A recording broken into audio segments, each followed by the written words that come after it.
Hello, this is Ed Talk 6 or 7 is the last Ed Talk, I believe.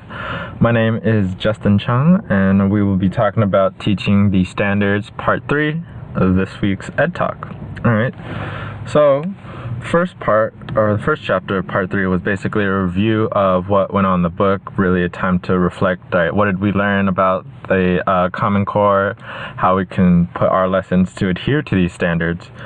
And the main focus was basically that we need to reflect and take a step back at what we already know and what we want our students to know, right? The chapters were relatively short this time around, but I found that the lesson plan templates were similar to what we were already using. And by that, I mean it had the into, which was starting off your lesson with reviewing what we already know, the through, which was the independent practice, and the beyond, which was through was the guided practice and beyond was the independent practice. The only addition to the new lesson plan templates was the motivation part and the habits of mind. Again, in keeping with the overall theme of reflecting, we have to keep in mind what habits and routines we want our students to have. It's important to ask ourselves what kind of skills are going to be needed in our content areas, right? Like, for example, what does a historian think like? And what kind of questions are important to one? Those questions are going to be different from a question a mathematician asks, right? Because every area is different. And although we already think like scientists, although we already think like mathematicians, like historians, like band leaders, whatever subject you are in, we need to realize that what we take for granted is not readily known to our students, right? So keep that in mind, that as we teach to our students, they won't already know the things that we already know, right? So the second part was about being an effective teacher and how an effective teacher manages a classroom full of, per se, at-risk youth, right? So the quote here says, an effective teacher manages a classroom and an ineffective teacher disciplines a classroom, right?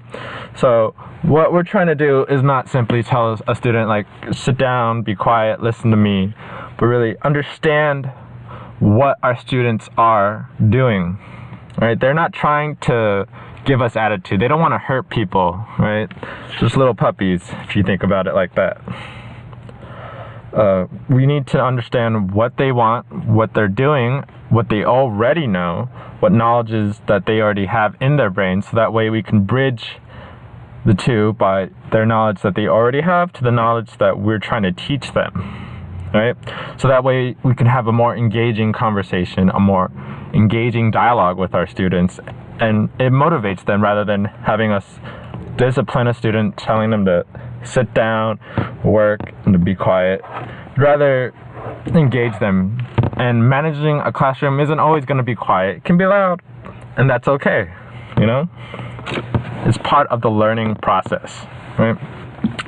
And the third part in teaching the standards part 3 was basically how we can assess our students' knowledge, and it gave a few examples of what would be considered proper assessment while keeping, again, with the Common Core standards. Personally, I like to learn from examples, and the examples they gave in this chapter were very helpful. Just like how we give our students rubrics for how we grade projects, it was nice to see basically, I guess, a rubric for what a good lesson plan should look like and entail.